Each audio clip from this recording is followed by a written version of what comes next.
It's the 16th day in the month of April 2025. You're still tuned in to Wake Up Nigeria. This is the news. My name is Imeo Kwache. Plateau State Governor Caleb Mutfwang has led a delegation of government officials to one of the communities attacked on Sunday midnight that left more than 52 people dead in the Bassa Council area of the state. While acknowledging that the government has failed in its mandate of protecting its citizens and pleading for forgiveness, the state governor says the time has come for communities to rise and protect themselves against enemies of the state. Senior reporter Funom Joshua has more.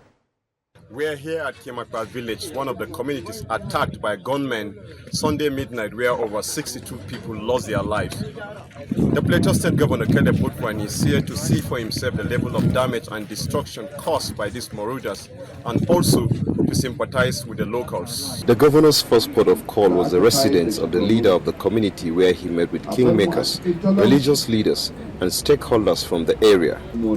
Mr. Mutfwang, while addressing the gathering, acknowledged that the government has failed in its guaranteeing the safety of its citizens against invaders and begged the locals to forgive them. The time has come for residents across all troubled communities to unite and take the matter of their security with seriousness, pledging that the state and federal government have intensified more proactive measures to prevent further reoccurrence of such dastardly acts in the area.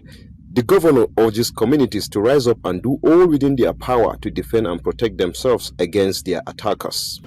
We've come here together with the GOC, the Commissioner of Police, and the entire security apparatus in the state to reassure you that we are ever committed. I know that you have reason not to be happy with some of the operations in the past. But I want you to know that whatever lapses there are, we have taken decisions to correct them. We have come to a point in time in Nigeria where every community must make arrangements to defend itself. The delegation then proceeded to this primary school where the governor addressed the community women gathered. The women couldn't help but cry painfully upon sighting the governor.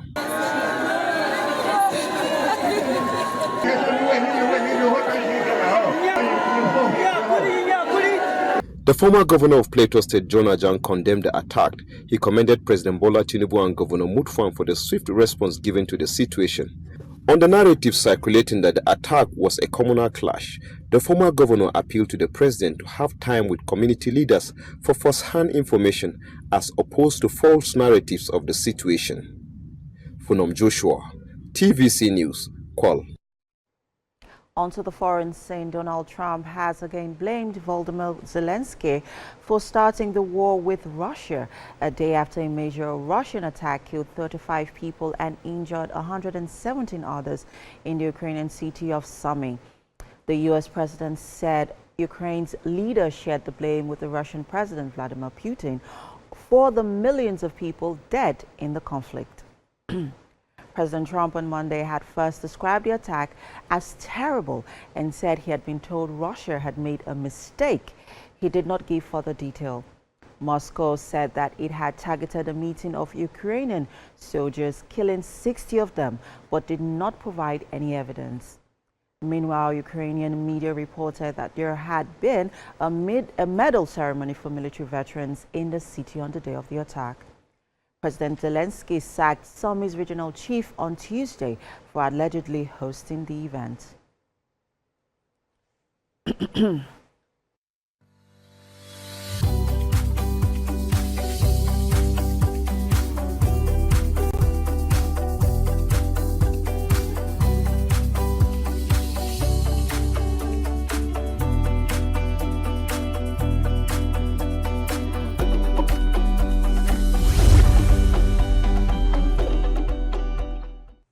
Now it's time for some sport. The Nigerian under-18 and under-20 women handball teams are set for the IHF Continental Trophy Zonal Qualifiers in Abidjan, Côte d'Ivoire. Solomon Ajiziogo visited their training camp in Lagos and tells us more. Like their male counterparts just a few weeks ago, the women under 18 and under 20 handball teams are in training camp in Lagos, preparing for the International Handball Federation IHF Trophy Zonal Qualifiers coming up in Côte d'Ivoire. The highest ranking country from the zonal qualifiers will represent Africa at the intercontinental level and also have the opportunity of qualifying for the World Cup from the African Cup of Nations. Led by coaches John Uzo and Agboolashi, to the teams captained by Joy Omole and Chidera Ogunsimba, are hoping to clinch the zonal ticket to play in the Africa Cup of Nations in the under 18 and under 20 categories. There's a record we are working towards to break, because the previous team, they did very well in the zone, and we had to work towards we too achieving the same record which has been set before us. We'll be playing against teams from Zone 3, teams like Côte d'Ivoire, Benin Republic, Togo, Niger, Liberia, and thereabout. I think about Nigeria, 6 teams.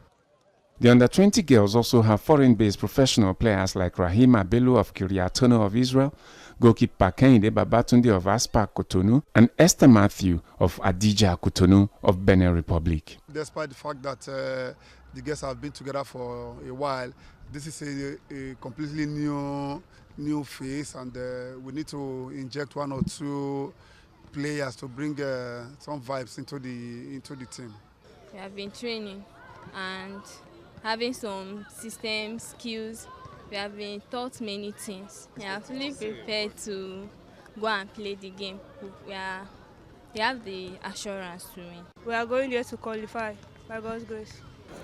Taking part in the championship in Abidjan is their pathway to the zonal title and the qualification for the Africa Cup of Nations and the International Handball Federation IHF World Cup in their age categories. Solomon Ajizugo, TVC News, Lagos. And that's all we can take on the news for now. The show continues shortly. Stay with us.